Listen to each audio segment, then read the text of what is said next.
Hello, and welcome to the third night of the 9th annual Justice on Trial Film Festival. The Justice on Trial Film Festival features films that expose the injustice of the criminal justice system, explores solutions, and empowers narratives that often go unheard or are distorted by stereotypes. First, I want to thank those who have supported A New Way of Life's 2021 Justice on Trial Film Festival. We appreciate our partnership with Loyola Marymount University, with a special thank you to Dr. Deanna Cook with the Bellarmine College of Liberal Arts and Roy Walsh and Keith Jones with LMU's Information Technology Services.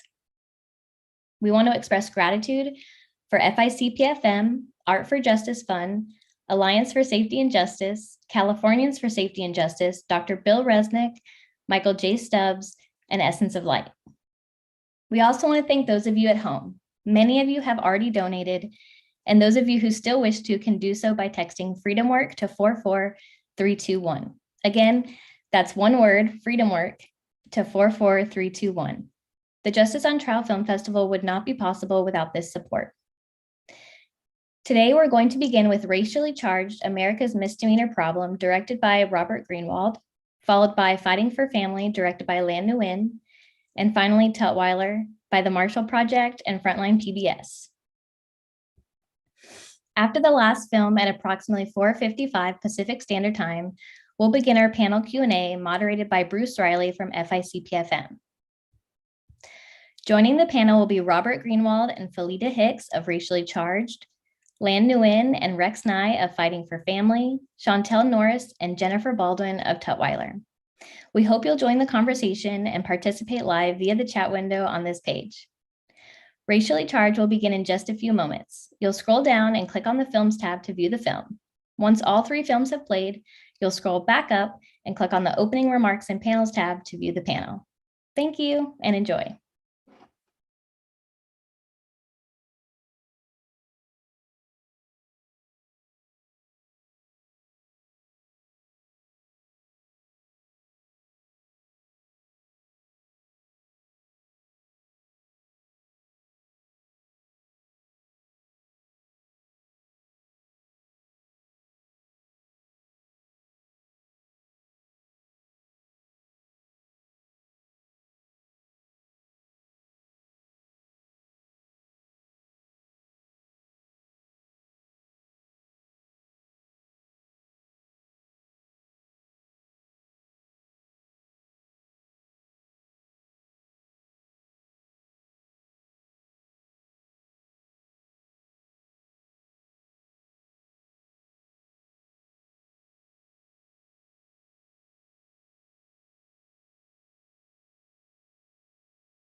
Hello.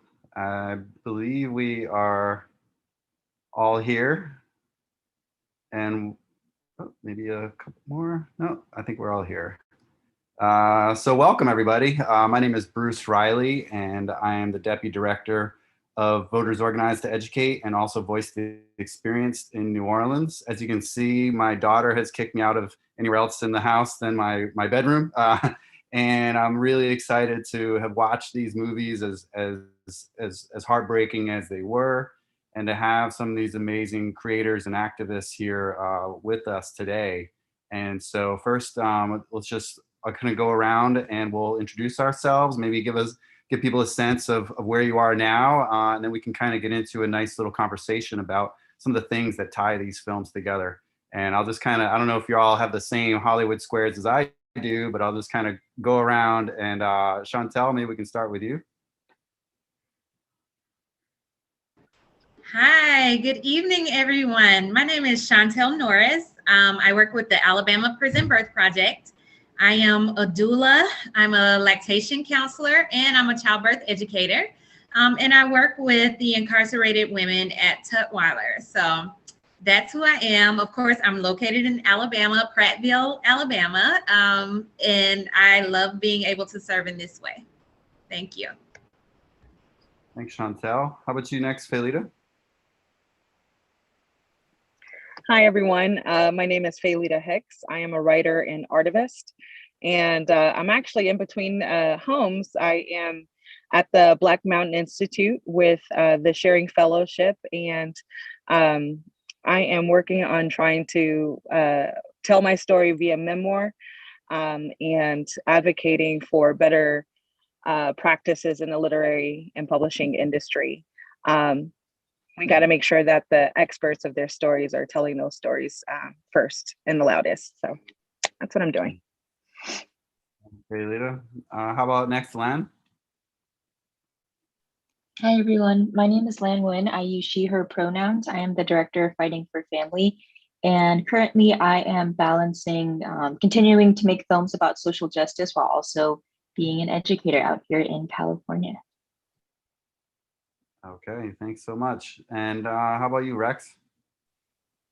Hi, my name is Rex Nye, and I'm in the film Fighting for Family, and Lan is my director. I'm glad to be here with you guys. I live here in North Carolina, and just me and my 4 kids, and yeah, my brothers and my dad, and yeah. Okay. And how about you, Robert?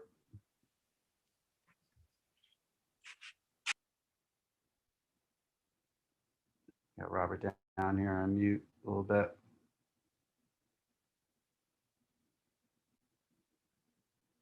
We might have lost him a little bit briefly, but we will get back to him as soon as he comes back into the sphere.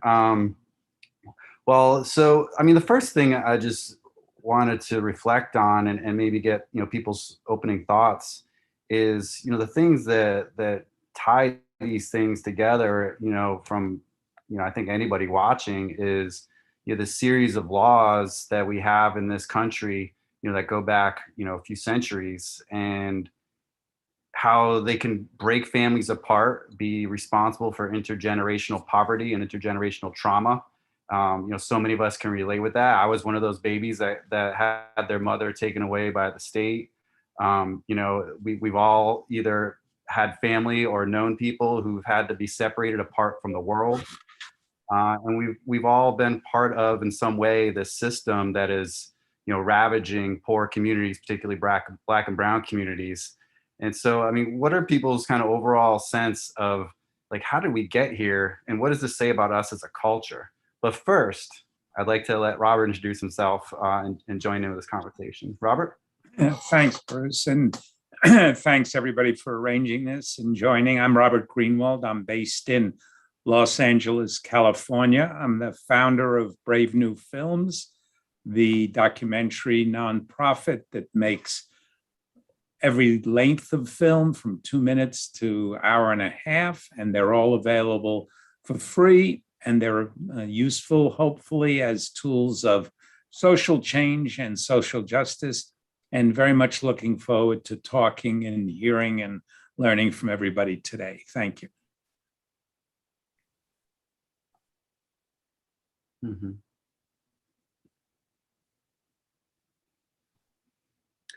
So does anybody want to jump in about what this says about us as a culture, us as a community?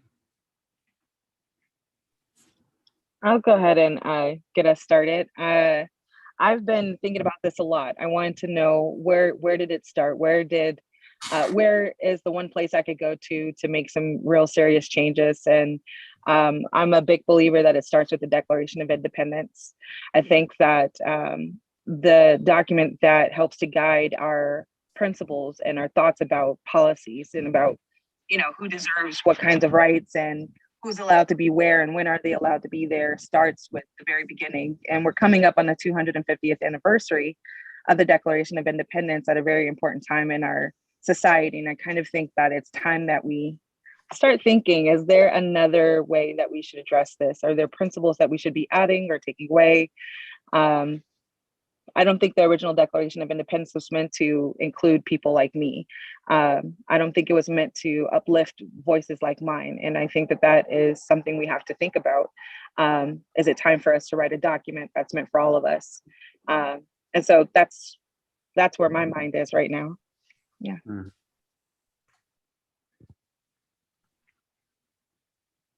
Well, of course, the writer will have lots of thoughts on the deep interconnections of all this and historical sort of what this means. Rex, I was thinking when I was watching, your story, and thanks for so much for sharing it. I think there's so much to be learned, and it takes a lot of courage to open up your family like that. So I just want to give a big shout out to that first and foremost. But something that was jumping out at me, considering current events, is what do you think, your family's story, your parents' families, what do you think this says about America's foreign policy? Obviously, we have Haiti and Afghanistan and Iraq, and what does this mean for us in terms of our immigration laws and our foreign policy? I think that it only benefits the people higher than us, I guess, because I mean, like the presidents or the people who work behind him, they're misconstruing whatever they had placed for us in the beginning. And so they're going back on their words and they're not keeping them, Mm-hmm. And it's unfair, not only to me, but to like a lot of families. If they want to really get to the bottom of this land was stolen by them. So this whole thing should not even exist. But because they put the law down and they expect us to follow it, we have to be there like they're what do you call it? They're zombies or something. Mm-hmm. We have to vote for like everything they put down. And not only that, it's like when it's put down for everyone in the Constitution or in the law, it's like I feel like there's a prejudice or a racist system in there because by default it is written, but also the police or whoever, they get the upper hand. And so whatever they say goes. And then we have to go and basically have the money for it, like we're their bank system in a way. Mm-hmm. Yeah, Lan, when you were making this film, and I'm sure you're just getting all this footage and thinking about how best to put it together, was there sort of an underlying, the main message or the main point you were hoping to get across or uncover for the audience? In my process of making the film, some of the things I had in mind were thinking about how to critique the various systems that impact Rex and her family, as well as countless other families. And that includes not only incarceration and deportation, but also settler colonialism. We see settler colonialism in the United States, in which we stole the land of Native peoples. And we also have to recognize, like, in that same process is happening in other countries as well. So Rex's people, the indigenous people, are experiencing the same process of settler colonialism in Vietnam. So I wanted to critique all these systems, the systems of imperialism, the way in which all these people in power just like uproot the lives of people who do not possess that power. So I wanted to really, like, I think in terms of incarceration, people always think, well, that individual did this action or that action, and as a result, they must pay the consequences. And my goal for the film was to show, well, look at all the other systems that were in place that led to this individual committing that action: settler colonialism, incarceration, war, all sorts of, improper refugee resettlement. All these systems came together. And I also wanted to make sure that while we were exposing these systems, also showing like the humanity of Rex and Chu and their beautiful family, and showing the love, showing the joy of their family, because people who experience oppression, they're more like, we are more than just our oppression. We are happy, we are in love, we are like laughing and joyful. So making sure to like show the humanity and the joy in that as well. That's great. Yeah, I think sometimes when, a lot of us are fighters and, professional fighters, and, we may have those joyful times on our own, but a lot of times people don't necessarily see them. And I know, like in my work, always kind of being a little bit on the front lines, people may not know that I'm sort of a class clown. But that may not come across when I'm, in the legislature, kind of like arguing about some racist law that needs to change. But Robert, I want to turn to you, because this film is not your first rodeo that where you've tried to, turn this into some activism, right? And showcase something that's a flaw in the system, or as someone commented, it's working exactly the way it was designed. I'm the author of the book you drafted this from. She made a great book about snitching and the police complicity and keeping the drug war alive. And as we just saw in the Rex's family, it was the drug war that got the deportation. So what is it that inspires you to kind of pick out an issue and drive it home, and through your filmmaking as a creative person, like what is the process where you think through what the next issue is that you think you're going to take on? It's an interesting question and an interesting challenge always. In terms of running a nonprofit, I do feel an enormous sense of responsibility every time I choose to do something. The reason is, in choosing to do one thing, it means we're saying no to 20, 30, 40 other things. And in this particular case, Alexandra's book about misdemeanors was so powerful. And to me, the simple systemic racism built into the system was so clear and so strong. 12 to 13 million people who are part of the carceration system for doing things that primarily middle-class white guys don't get arrested for, don't get charged for. And so I felt there was a real opportunity to tell one of the things I say about Brave New Films when people ask what I do is I say, we put a face on policy. And here was exactly a stories that would allow us to do it. And then the historical piece of it, when talking about it, history and past and systems, you combine that with the present day. And I thought, if we didn't screw it up, there could be a very strong and important film that would tell a story and motivate people to action. We've been screening the film around the country with a lot of the progressive district attorneys, and change can happen. Elect some of these district attorneys and laws can change and people's lives are changed. And so I felt it was important to also try to have something tell a story, again, as a social justice organization, where there's art and narrative, but where people don't wind up at the end of the movie wanting to slit their wrists or throw themselves under a bus, but could actually see action. Mm-hmm. Yeah, I mean, action is where it's at. And, those of us that are engaged in this work, I mean, the intersections are always critical. And, a lot of times you just don't know when they're going to come full circle as we build these bridges. One of the co-founders of the Formerly Incarcerated Convicted People and Families movement, Tina Reynolds, I first met her when she was working on ending shackling in prisons. And so, Chantel, I want to turn to you and ask, what is the thing that surprises you most in your work, in doing this doula work with women on the inside? Well, I came to this work. My sister-in-law was incarcerated at Tutwiler when she had my niece. And so I didn't even know that was a thing, but to hear about her experience, to hear her describe how she was treated, how she was dehumanized, degraded, shackled to a bed, like, what? We're doing this in the United States in the 21st century? Are you kidding me? Like, I just was in shock. Like, I cannot believe that we are treating human beings this way, period. So that was the most shocking thing, was the conditions. But also a pleasant surprise has been the resilience of the women, right? Like, they are in the most dire of circumstances, and they are still able. Yes, everybody has a down moment, but they support each other.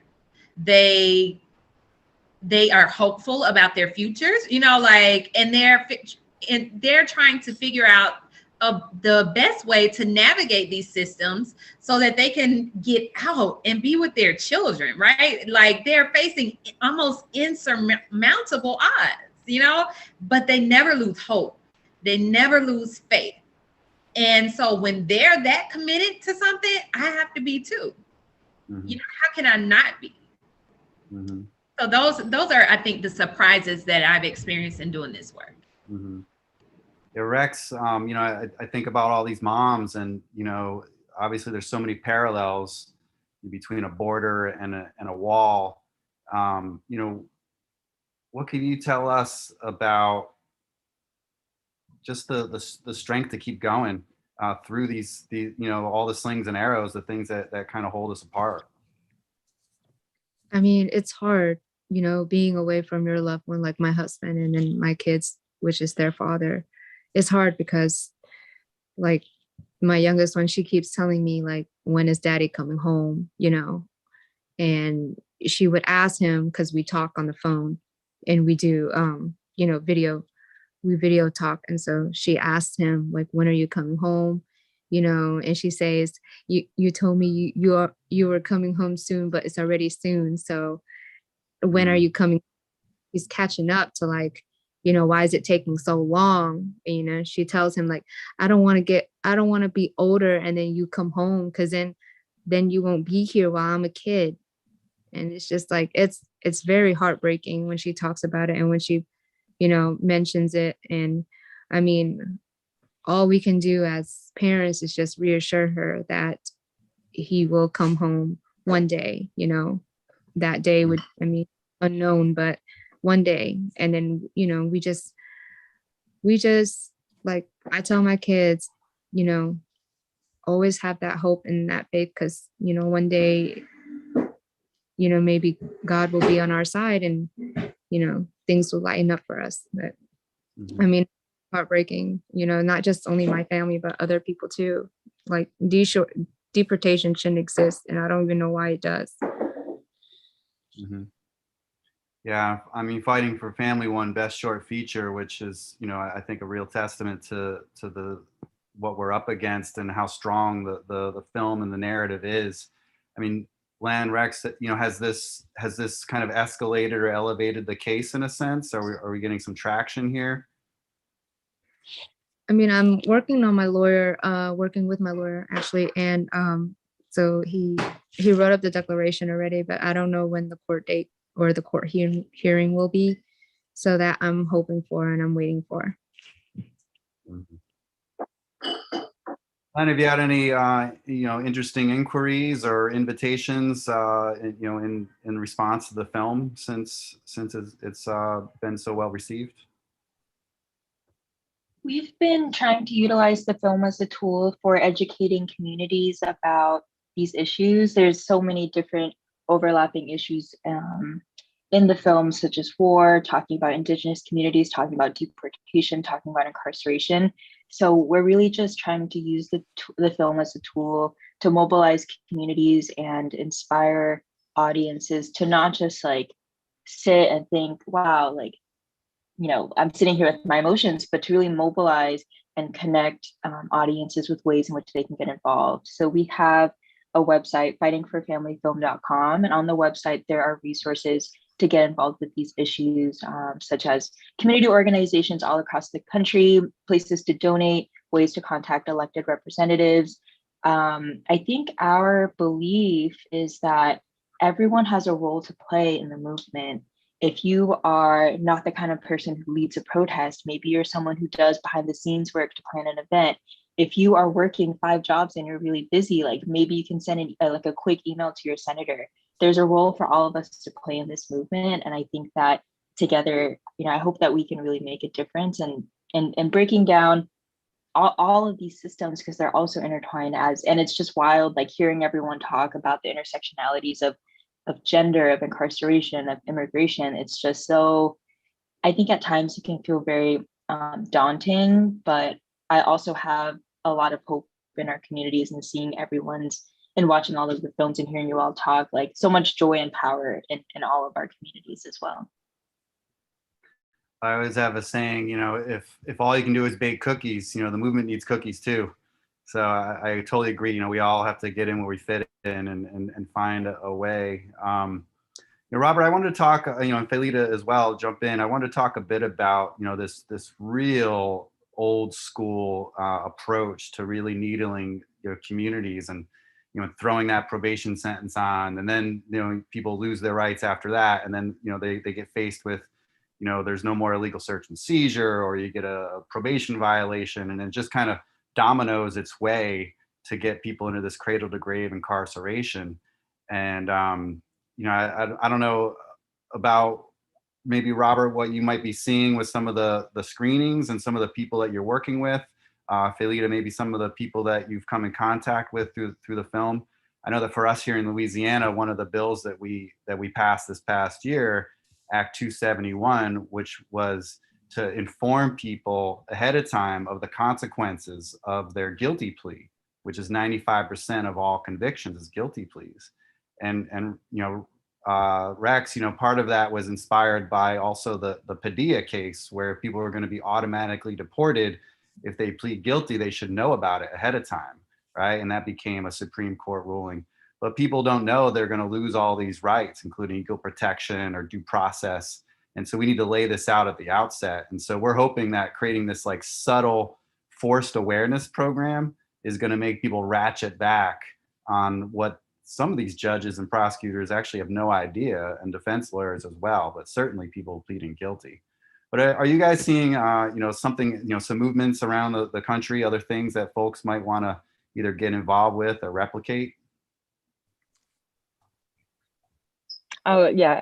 So, I mean, of 2 things. First, I really liked what Lan said about get in where you fit in, right?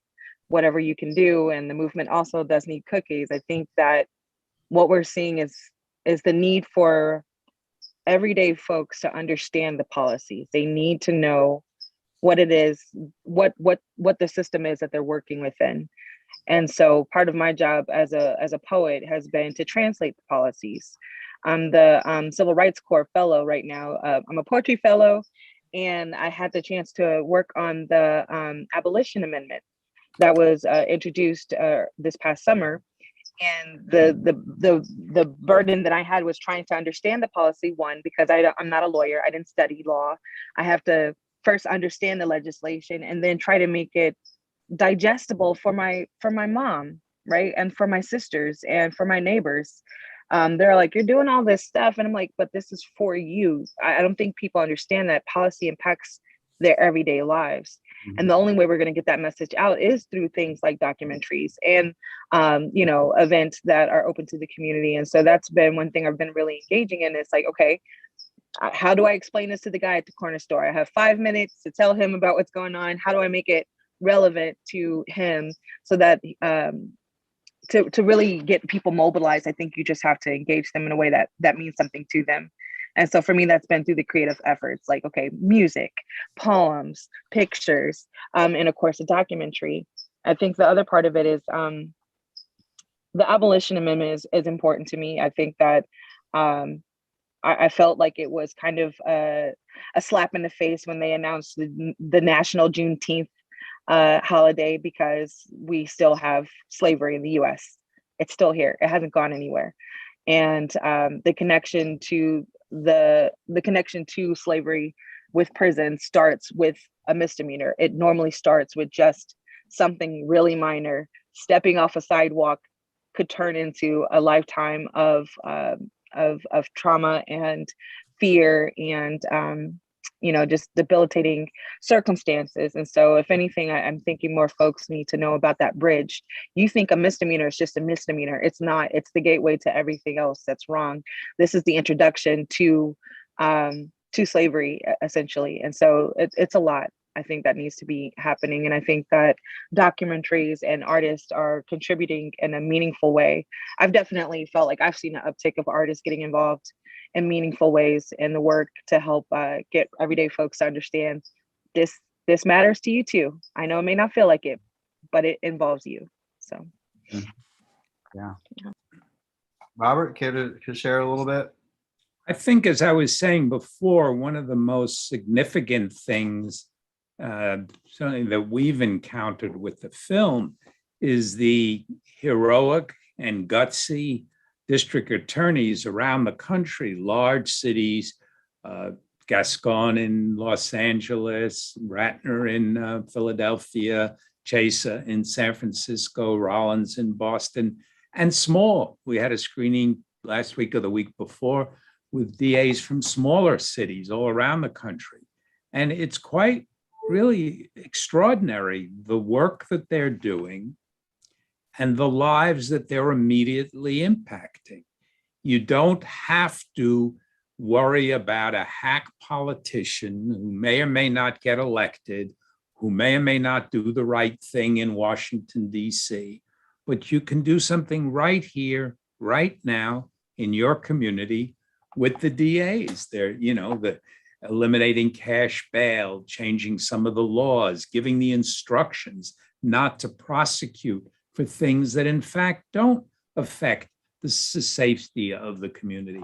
So I found that so inspiring, and a lot of these DAs are using the film, showing it to their staff. We've taken the film and put it on every conceivable platform, from YouTube to TikTok to Instagram stories.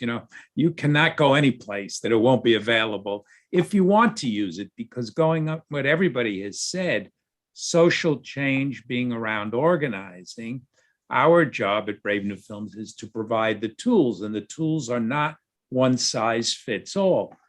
Some people will watch it here, others here. Some people, 35 minutes is too long, so there's the 2-minute version. All of that in an effort to galvanize, energize, motivate, and build this for the social change that everyone on this panel is working for in different ways.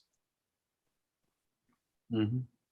Yeah, I mean, you talked a bit about the importance of even changing who the district attorney is, and not everywhere are they elected, but where they are, where we can mobilize and galvanize a base of power, which is something that organizations in the FICPFM have been big on. And we've here in New Orleans, we've gotten hundreds of people out that have previously been ticketed to die in prison. Mostly thanks to electing a district attorney that the entire establishment was against. Was along with another PAC that were supporting Jason Williams. So, change is possible. It's very much so. But I wanted to turn a little bit to you, Chantel. We got a question in the chat, and I want to let you reflect on. Outside of prison, Black women are much more likely to die during childbirth than white women. Is this a disproportionate in reproductive care amplified in the prison? Sounds like you may not have all the stats in front of you. Right. I do not have the stats. I am not even certain that anyone is collecting that data. What I can speak to is my experience. And what I will say is, healthcare in carceral settings is not good for anyone, period. So imagine whatever you have on the outside, I would say you would probably be safe in making that same correlation and amplifying it on the inside. But, you know, of course, that data is not readily available. I'll say that. I'll say it in that way. But yes, it is concerning. And that's why I show up, because people behave differently when they know that they're watched. When they know that there's an outside party observing, they behave better. And so one of our goals with this Prison Birth Project is to expand, right? Like, let's get this everywhere. It is a relatively simple program, like a simple intervention that helps improve health outcomes for mothers and children, right? And so why not? Why not? This is a simple thing. And as we're doing these talks, we're raising awareness. We're making people aware of things that they may not have seen before. But I also think it's important for us to have an ask. A lot of people want to help, but they don't know how.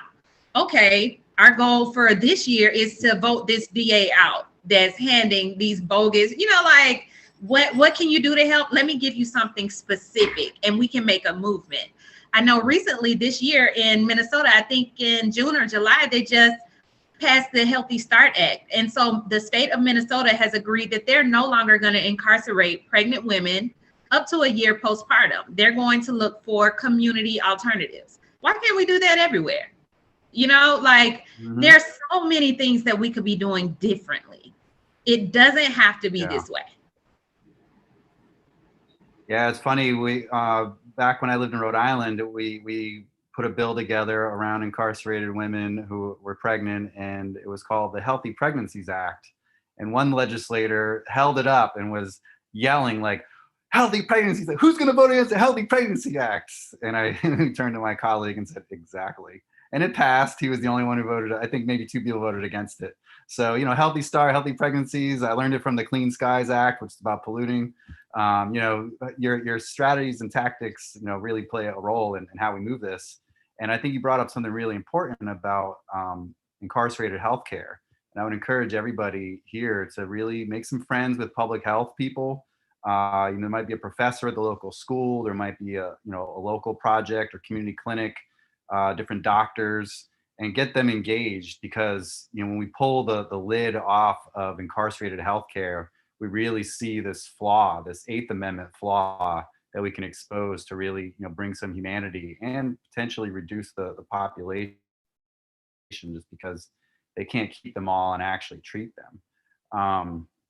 But so, you know, and to that point, Chantel, you know, just one other follow-up question from the chat is, you know, are you seeing any, and maybe you don't know, but is there any correlation perhaps between recidivism for women who give birth, you know, in the program, who give birth on the inside versus those who don't?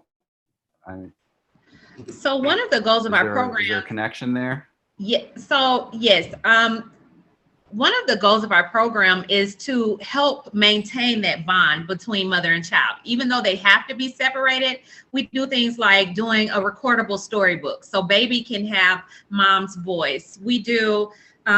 We have community partners who crochet hats and blankets. And so while mom is laboring, she puts that blanket on her chest and it's absorbing her smell.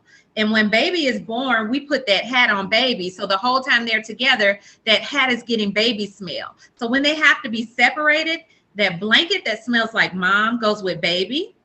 And that hat that smells like baby goes with mom, right? So that's one thing we try to help them maintain that bond. Also, the lactation program. It's impossible to pump milk or express milk for your child and not think about them and not want to do everything within your power to get to that child, right? Like, it's just, it's hard. You would be very hard pressed to be able to ignore a child after that type of experience. And so this is what we're trying to create, which previously has not existed, right? Especially not in the state of Alabama.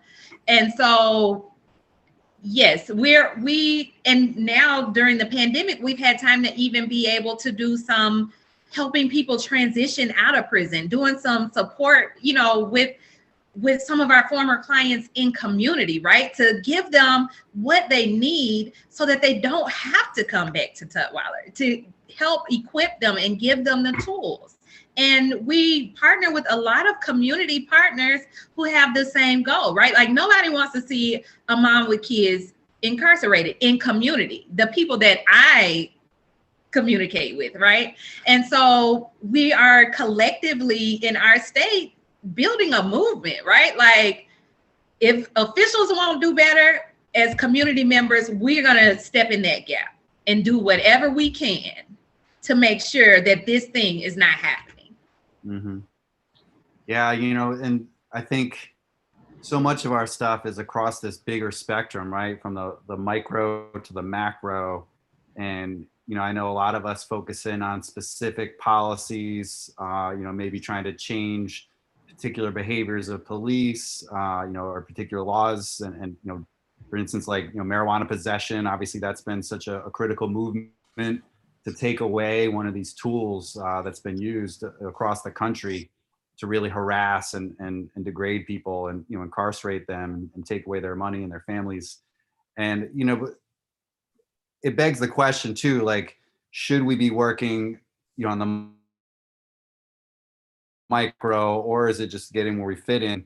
And are we doing enough on the macro? And I always use the analogy of, if we have a car accident at this intersection over here, like, of course we want to call the EMT and come help people out and try to save lives. But if it keeps happening every night, at some point we got to start looking at this intersection, start looking at this stoplight, this stop sign, whatever the case may be, and see why there's always an accident. And, considering racism, considering capitalism and how it plays into all of our laws and, these centuries built structures, do you think that we're doing enough on the macro level? And does anyone have any thoughts about what might be working or what angles we might be working on? And that's to anybody. I'm going to come back to the Declaration of Independence, because I think that what it was is it's a statement of where we want to go forward as a country. And I think that we have reached that point as a country where it's time to think about revising that. Because if it's the basis for a lot of our policies, if it's the basis for the US Constitution, and we know that the Constitution was not designed to include most of the people in this room, then we're looking at a change in demographics nationally. We're looking at a need for a new declaration. I think that is something that can be discussed. I definitely don't think that that's going to happen all in one day, 1 year, 1 decade. I think that it's something to be discussed, though. I think it's something to be considered. If Brexit can happen, if this country and its origins can happen, why can't we start reimagining what we can be as a country? I do think that there's a lot of change happening at the micro level, but when it comes to that macro level, I really think we have to start at the beginning. What would it look like if we had a new constitution? What are the things we're going to keep that do work, and what are the things that need to get thrown out because they are not benefiting anyone, right? I think if we start there, then that would be very interesting. It's a big idea. I've been asking a lot of attorneys, is it possible to rewrite that? Is it possible to do it over? And why not? Because our founders did it. Why not? Why not? And so that's how I'm feeling about what the potential is for us in the future. Mm-hmm. Yeah, Chantel?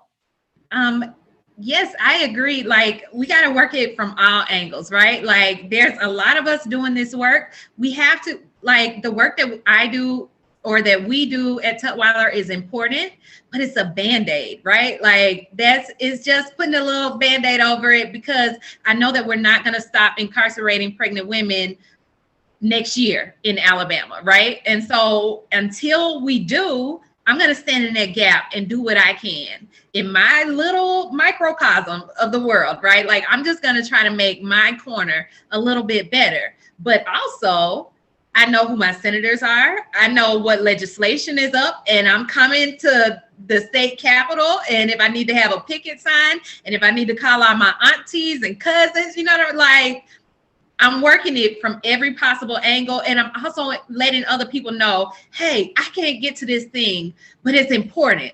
Can you take care of that for me? I got to go to a birth, like those kind of things. But collectively, right? Like, because there's power in numbers. We have more power than we realize.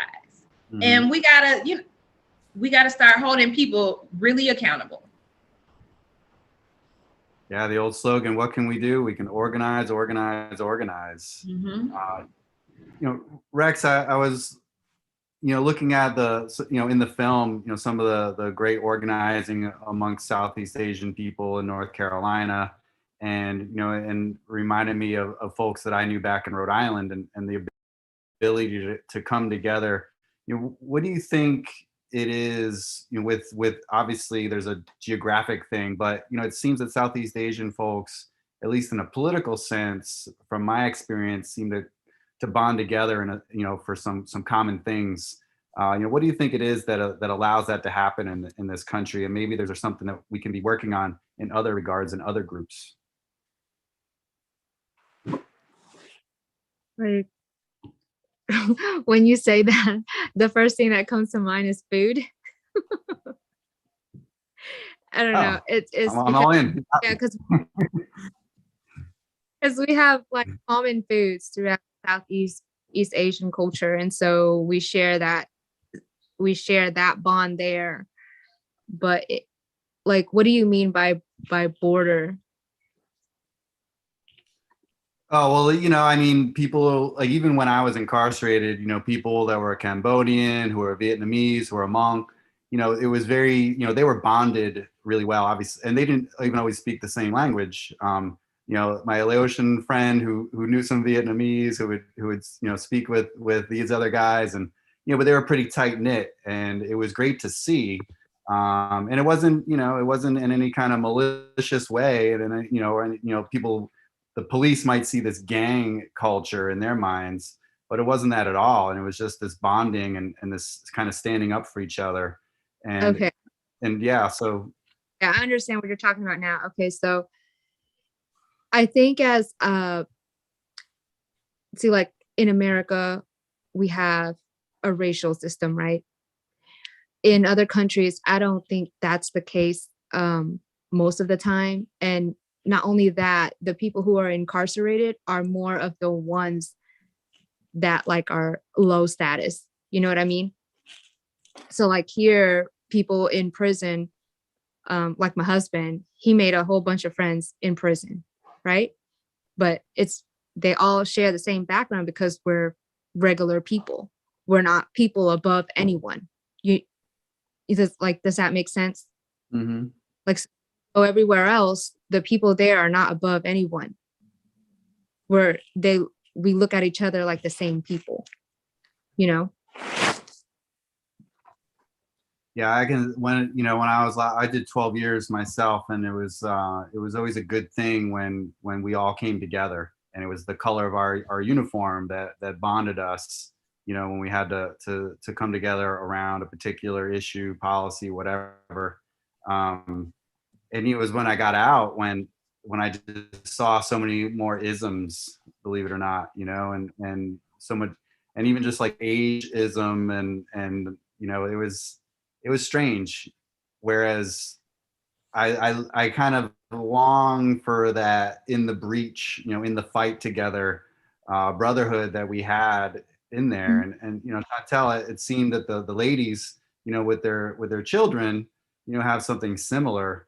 How can we, and this is kind of for anybody, how can we really, get that struggle, outside of prisons and, outside of the man, the court systems? How can we do it more in our communities?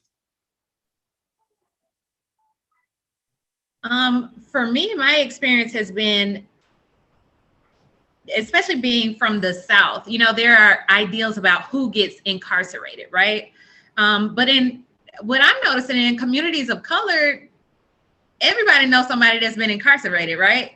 Like your cousin, your auntie, uncle, whoever, and we know that they're normal, regular people. Like they're not these awful people. Like when I was growing up, I thought, okay, if you got incarcerated, you must be really bad, and not understanding how these systems work. And so I think the thing that Tutwiler does the documentary does is a good job of humanizing people, right? Like realizing that just a couple of decisions could be me, right? Like there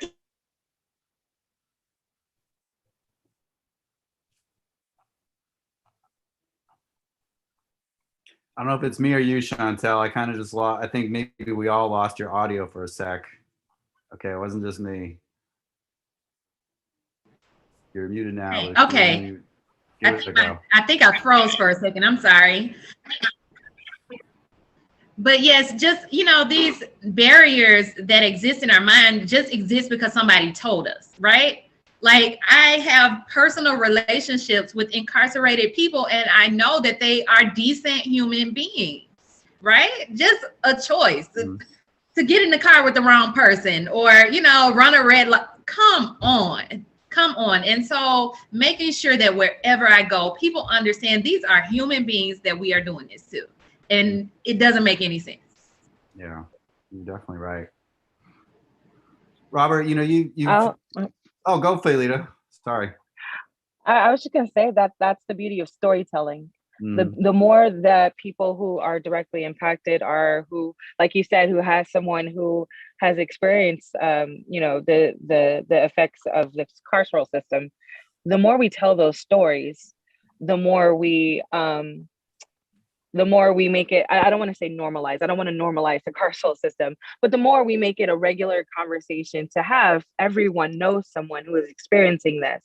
If everyone is experiencing this, it's a problem. It shouldn't be every single person knows someone who has been put into a cage. It shouldn't be everyone knows someone who has been reprimanded for something, minor, or something that is, like you said, just a couple of decisions away. And so I think that that's probably where I find the need for more stories to be told. It's not just a documentary. I've got my niece and my nephews here right now.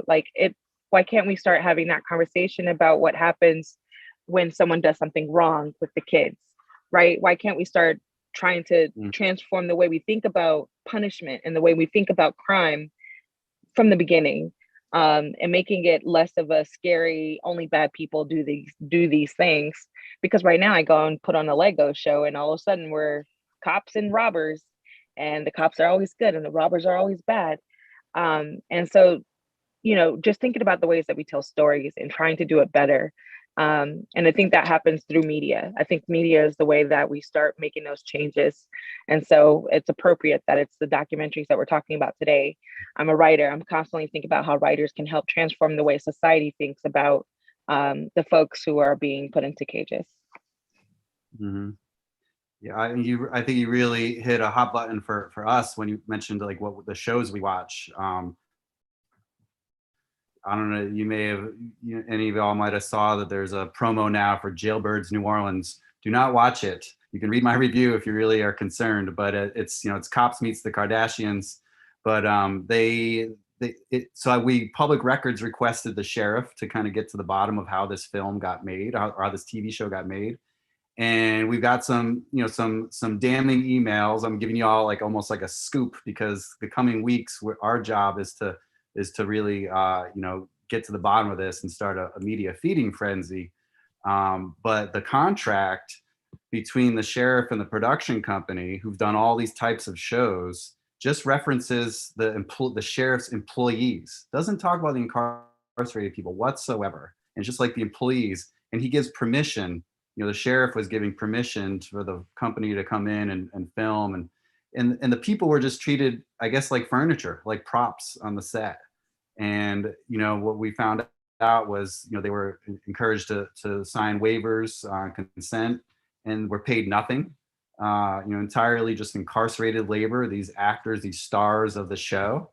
And it's just these injustices, these like blow your mind, like, wow, you just treated people like like animals in a cage, and just to be put on TV and made fun of. And so, I mean, Netflix is complicit. Everyone who shows these things are complicit. And we don't know how deep the complicity runs in our city, and who got permission, or who was part of this, who got paid, but it certainly wasn't the incarcerated people. And so, I think we really need to start looking at the filmmaking that we make. Thank you, Robert and Lan. I mean, we need to be pressuring the system of like, really, this is reality TV. This is our documentaries. So I think that what you guys can role model for other filmmakers and inspire for other filmmakers, I think is really critical. And I'm wondering too, like from a, Lan, from a filmmaker standpoint, I mean, what is it that got you on the direction of saying, I want to use my talents to do this versus that? I mean, it wasn't money. I'm teasing. Yeah, your story about that reality show just really hit a nerve with me. Like, I'm so angry right now. And it just like is so reminiscent of other conversations I've had within the film industry. I think that within documentary films, there's this problem of people who think, I'm going to do social justice filmmaking. I am going to extract knowledge, extract emotional labor from people directly impacted by issues that the filmmaker themselves is not impacted by. And I am going to extract their labor, not pay them, label myself, the filmmaker, as the star of the show and profit off of it. And that's something that I've come across so often, where these filmmakers who are not impacted by these issues will say things like, like, what, I'm so happy to present my film to you, like, come learn from me. And I think that is the incorrect approach. And I'll share my positionality. I come from a working class background. My father was incarcerated in a different country before I was born. So I don't have the same experience with incarceration as other systems impacted people do. I'm a community organizer, but I myself have not been incarcerated. And I don't know what it's like to be alive with a family member who's incarcerated. So I recognize my positionality as someone who's not impacted by the issue. And I think the reason why I wanted to create this film was I was doing community organizing. I did like media throughout my life as a hobby. But at the time when I made this film, I was a community organizer. I was accompanying people who I met in community who became my chosen family. I accompanied them to ICE check-ins. I organized protests in support of these people. And then in the process, I realized that there were so many people in the community who didn't know what was going on. There were people in our Southeast Asian community who didn't know what was going on. And I was like, no, like, I know how to use a camera. And I wanted to share this story. And I was just so thankful to Tin, a lawyer and community organizer who you see featured in the film, who introduced me to Rex and Chuchi, and especially so grateful to Rex and Chuchi for opening their hearts and being, like, they are co-collaborators of the film. So many of the aspects you see in the film are led and directed by Chuchi and Rex, and so many of the scenes you see are shot by Rex and Chuchi themselves. And a big part of the film that I think is my favorite part is when Chuchi shares a speech that he wrote. And that's my favorite part in the film, because we get to see him resist and share. And that was actually a request that he had of me. He said, I sent him a rough cut of the film. I sent Rex and Chuchi the drafts of the film, and I said, what would you like to add? And Chuchi was like, my only request is to consider adding my speech. And that it became my favorite part of the film. And a lot of my filmmaking colleagues would say, like, as filmmakers, it's important to hold on to our power. Do not let the participants in your film see the film. It's really important for us to have our creative power. And that's something that I strongly disagree with. And it's really frustrating having these conversations within the filmmaking industry. I think I've gotten a lot of really negative feedback from people in the filmmaking industry about the way that I create my films. I have gotten a lot of people who like don't really want to collaborate with me because of the way I make these films. But I think that I really want to encourage people to move in this direction. And, like, I actually want to like stop making these films. I want to just like create maybe like workshops and classes where people impacted by these issues can come and learn these skills, and then just, we should give these folks the money to make their own films. And, those of us who are not impacted by the issue, let's fund those films. Let's give the resources. Well, I thought I was going to be a filmmaker when I was in prison. So I ended up getting a law degree. Here I am now. But I think this is an interesting topic right here. And we only have a few minutes left, but I'd like to stay here and just kind of open up to everyone too, though, is this relationship between, filmmaker and sort of subject, right? And what it's like to be on, one side or the other, and that relationship, the dynamic of the storytelling. If anyone else wants to share either their own experience or just their thoughts on what they think about that scenario, as Lan was just laying out. Well, I think that, what Lan is saying obviously is very important. And fundamentally, a big part of the problem with some of our colleagues is that even documentaries, for the most part, are based on the profit system. And the goal is to maximize dollars, not to empower, to activate, or to motivate. I've been fortunate enough to be able to start and have a nonprofit, so it's always clear what our goals are. Mhm. But some well-meaning, well-intentioned, caring colleagues who have to or have chosen to, or the only way they know how to make films is through a system based on monetizing. It absolutely limits what you can do, how you can do it, and who you can do it with. Mhm. Yeah. We got another question from the chat that's along these lines too, is saying, I really appreciate Lan's point about power and positionality and our roles in activism.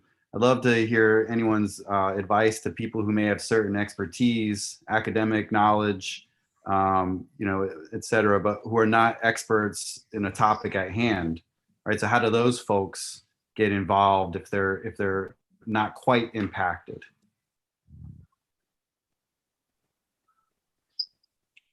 I'm going to make a quick comment about that. I think that there is definitely a need for, and I don't want to emphasize compensation for all things, and I don't want to make money the center or the focus, but we do have to acknowledge that there's time that is offered. And like Lan stated, emotional work that goes into providing the story, not to mention the lack of support after, right? Because once your story becomes public, and then it could be anyone, right? I definitely received some emails and some messages that were fairly threatening after being in the film. Mhm. And there was a lot of work that has to happen. My feedback has always been, what is the future of this? How do we stop working and operating in the old system, and how do we look forward? And it does look like a sandwich doesn't pay the rent, right? If someone is impoverished or they are low income, make that a part of the film, that we make sure that we help these people at least with some things, right? Make that just a part of the budget. If you're going to be operating with someone who has a lot of emotional trauma that they'll be sharing, provide a counselor, a therapist, provide some resources that they can utilize either before, during, and after, or, at least one of those, right? There are definitely ways to provide more support to the people who are offering their stories. And for the directors to think outside the box, like, how do we really make this impactful? Because the better the person who's sharing their story feels about that story and how they shared it, the more they can continue to advocate for it. And so I think across all the fields for that. And when it comes to academia, the people who have had the experience need to be the first experts and then take that secondary role. I think that it's really important that we start learning how to step up and how to step down, right? Let the people tell their stories, and then you come in and supplement that with the knowledge and expertise that you have to offer, but let people tell their stories. So I think that's some great advice, Felita. Thank you. We just got a couple minutes left. We've had an incredible conversation here. I feel so blessed, but I want to let anybody who'd like to get kind of the last word in, or something that we didn't reference real quick, a shout out, a tip that we need to look into, anything. I just want to thank Art for Justice, which is the funder who's allowed us to come together and have it help make it live stream. And of course, the amazing Susan Burton and everything she has done and continues to do and will continue to do. And every single one of you fighting the good fight. Great point. Thank you, Robert. And I just want to remind everybody that the film festival continues tomorrow. Same bat time, same bat channel, 3 to 6 p.m. Pacific time. And if you're doing your math, if you're East Coast, that's going to be a little bit later. So, and work your way backwards. So, I would also like to extend my love and support and shout out to Susan Burton, who I consider to be a spiritual mom in this work. And I'm so glad that y'all were here with us, and I'm glad that you were sharing your stories and making films. It's been such a treat to be here with y'all, and thank you so much, and thank you to New Way of Life for having us all together.